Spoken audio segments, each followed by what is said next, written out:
بسم اللہ الرحمن الرحیم۔ السلام علیکم۔ آفاق اقبال سیریز کی جماعت چہارم کی کتاب میں خوش آمدید۔ یہ سبق نمبر 13 ہے۔ سچی خوشی اس کا عنوان ہے۔ حاصلات تعلم آپ کی اسکرین پہ ہیں اور اس کے اہم الفاظ ہیں: امتحان، نقد، کیمپ، متاثرین، مجبور، سیلاب۔ چلیے متن کا کچھ حصہ پڑھتے ہیں۔ ابا جان، بیٹا بہت سی تنظیمیں ایسی بھی ہیں جو خصوصی طور پر زخمی جانوروں اور پرندوں کی دیکھ بھال کے لیے کام کرتی ہیں۔ پرندوں اور جانوروں کی نایاب قسموں کو ختم ہونے سے بچانے کے لیے بھی یہ اپنا کردار ادا کرتی ہیں۔ راشد جوش سے: ابا جان، میں بھی بڑا ہو کر خدمت خلق کے کاموں میں حصہ لوں گا اور اپنے دوستوں کو بھی کہوں گا کہ ہمیں خدمت خلق کے کاموں میں حصہ لینا چاہیے۔ ابا جان: شاباش بیٹا، بس یہ خیال رکھنا کہ ہم جن لوگوں کو خدمت خلق کے لیے پیسے دے رہے ہیں، کیا وہ واقعی اس قابل ہیں کہ ہماری دی ہوئی مدد کو دیانتداری سے حقداروں تک پہنچائیں۔ دوسری بات یہ کہ بڑے ہو کر ہی نہیں، آپ ابھی سے بھی خدمت خلق کے کاموں میں حصہ لے سکتے ہیں۔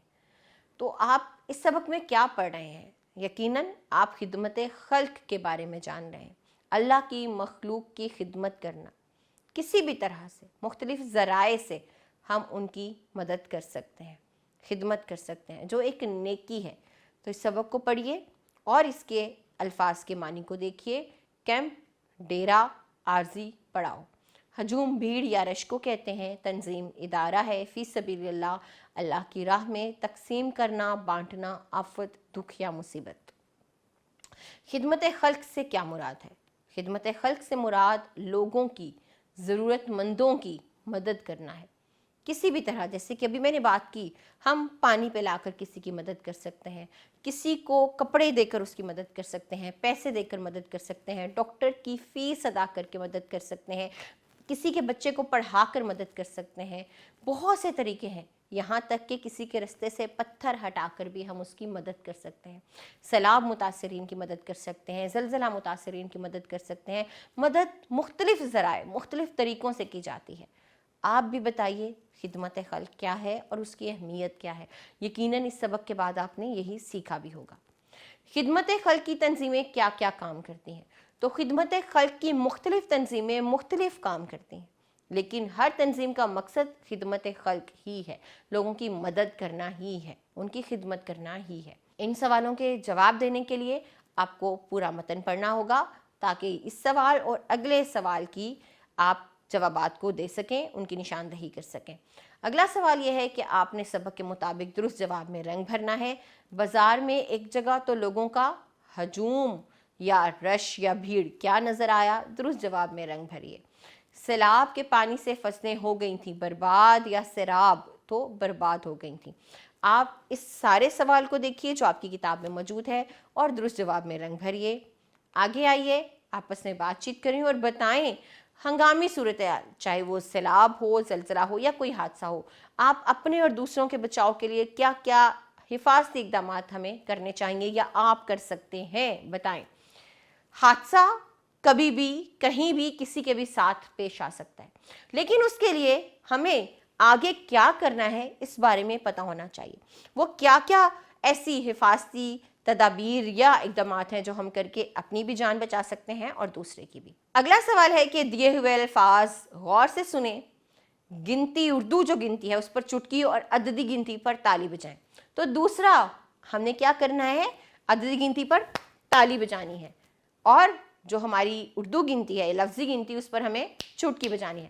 تو 4، چھٹا 8، 29، 10واں 11، 15، 19واں 17۔ اس سرگرمی کو اس طرح سے کیجیے۔ آگے آئیے، زبان شناسی۔ تو ان جملوں کو ذرا توجہ سے سنیے۔ ہم نے رتی گلی وادی نیلم کی سیر کی۔ رضا احمد ذہین طالب علم نے امتحانات میں نمایاں پوزیشن حاصل کی۔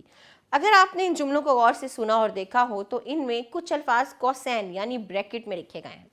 کوسین کوس کی جمع ہے جس کا مطلب کمان ہوتا ہے، اور عام طور پر یہ بریکٹ کے لیے لفظ استعمال کیا جاتا ہے۔ اس میں ہم کیا کرتے ہیں؟ کون سا لفظ لکھتے ہیں جو اصل عبارت کا لازمی حصہ نہیں ہوتا، وہ لکھتے ہیں ہم بریکٹ میں کوسین میں. اسے ہم کیا کہتے ہیں؟ اسے ہم جملہ معترضہ کہتے ہیں. یہ علامت جملہ معترضہ کو عام عبارت سے الگ کرنے کے لیے استعمال ہوتی ہے، جیسے آپ نے یہاں پر دیکھ ہی لیا. اب یہ سوال ہے جسے ہم نے کرنا ہے کوسین لگا کر. تو احمد علی، آگے امریکہ والے، یہاں پر ہم کوسین لگائیں گے. کو میں نے آج گاؤں میں دیکھا. میں نے ڈاکٹر سلیمان کے آگے آنکھوں کا مشہور ڈاکٹر، یہاں ہم کوسین لگائیں گے. سے آنکھوں کا علاج کروایا. نسیم حجازی، اصل نام محمد شریف، اس کو ہم کوسین میں لکھیں گے، اردو کے ناول نگار ہیں. ڈاکٹر رضا احمد کیا ہے؟ مشہور صحافی، اس کے ہم ارد گرد مشہور یا معروف صحافی کے گرد ہم کوسین لگا دیں گے. کہ گھر میں ایک بڑا کتب خانہ ہے. یہ سرگرمی اس طرح مکمل کیجئے. آگے آئیے، لکھائی کی مہارت. یہاں آپ کو درست عددی ترتیب لکھ کر جملے مکمل کرنے ہیں. عددی ترتیب آگے بھی دی گئی ہے، اس میں سے درست لفظ آپ نے منتخب کرنا ہے اور پھر جملے مکمل کرنے ہیں. امتحان میں راشد نے دوسری پوزیشن حاصل کی. علی تیسری جماعت میں پڑھتا ہے. عبداللہ گلی کے پہلے گھر میں رہتا ہے. ثنا نے اپنی 11ویں سالگرہ منائی. یہ اردو کی چوتھی کتاب ہے. اب آپ اس سرگرمی کو مکمل کیجئے اور اگلے سوال کو دیکھیے.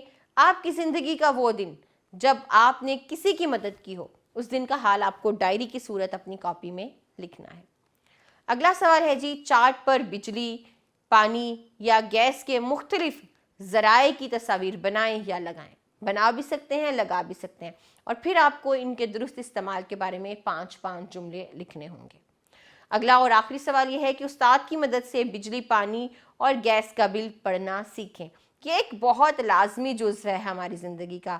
ہر مہینے ہمارے گھر بجلی، پانی اور گیس کے بل آتے ہیں اور اکثر لوگ ان کو پڑھنا نہیں جانتے. تو اپنے استاد کی مدد سے اس کام کو کرنا سیکھیے. یہاں ہمارا یہ سبق ختم ہوا. اب آپ اس کی دہرائی کیجئے. ہم اگلے سبق میں ملیں گے. خدا حافظ.